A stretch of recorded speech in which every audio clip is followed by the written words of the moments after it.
Ávila. Se le concede en primer término el uso de la palabra a la senadora Angélica de la Peña Gómez, del Grupo Parlamentario del Partido de la Revolución Democrática. Adelante. Gracias, señor presidente. Señoras y señores, recibimos una minuta de la Cámara de Diputados que revisamos en la Comisión de Derechos Humanos respecto de modificaciones importantes a la ley de la Comisión Nacional de Derechos Humanos que van en consecuencia, en congruencia con el mandato que la Constitución establece a partir de la reforma de junio de 2011 y creo que es importante mencionar que esta minuta va en dos sentidos muy trascendentales. En primer lugar, se establecen las bases para el ejercicio de la nueva facultad que la Comisión Nacional de Derechos Humanos tiene para investigar violaciones graves a los derechos humanos. Esta facultad, como ustedes recordarán, la tenía la Suprema Corte de Justicia de la Nación y precisamente por mandato en la Constitución ahora queda establecida como una facultad de la Comisión Nacional de Derechos Humanos. Y en ese sentido, la ley en la materia de la Comisión Nacional de Derechos Humanos adiciona dos títulos importantes donde se establecen cuáles son los procedimientos para que la Comisión Nacional de Derechos Humanos efectivamente pueda investigar estas violaciones a los derechos humanos.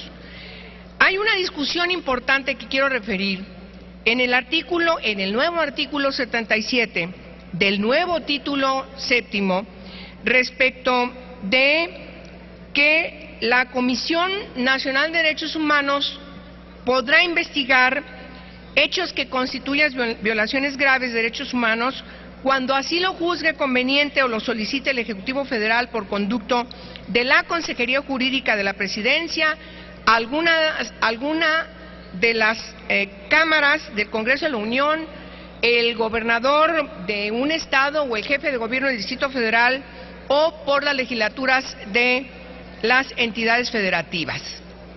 Establece además que el Consejo Consultivo deberá ser informado de inmediato del inicio de una investigación sobre violaciones graves a los derechos humanos. Este precepto es muy importante porque le otorga nuevas facultades al Consejo Consultivo. ¿Por qué enuncio este artículo? Porque es el único que sufrió una revisión en la Comisión de Derechos Humanos, de tal forma que habiendo conciliado con nuestra colegisladora y habiendo aceptado la discusión que dimos en la Comisión de Derechos Humanos del Senado, aceptan la modificación en los términos como yo la acabo de leer. De manera que esta minuta que hoy estamos poniendo a su consideración regresa a la Cámara de Diputados para que, habiendo ya de antemano trabajado este artículo 77, la Cámara de Diputados recibirá en sus términos la modificación para que proceda que estas reformas sean enviadas al Ejecutivo para su publicación.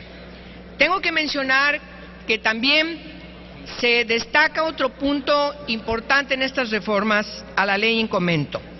Se establece el procedimiento a seguir en los casos en que deben comparecer ante el Senado de la República o en sus recesos ante la Comisión Permanente las y los funcionarios públicos que no hagan públicas las razones por las cuales se niegan a aceptar las recomendaciones de la Comisión Nacional de los Derechos Humanos.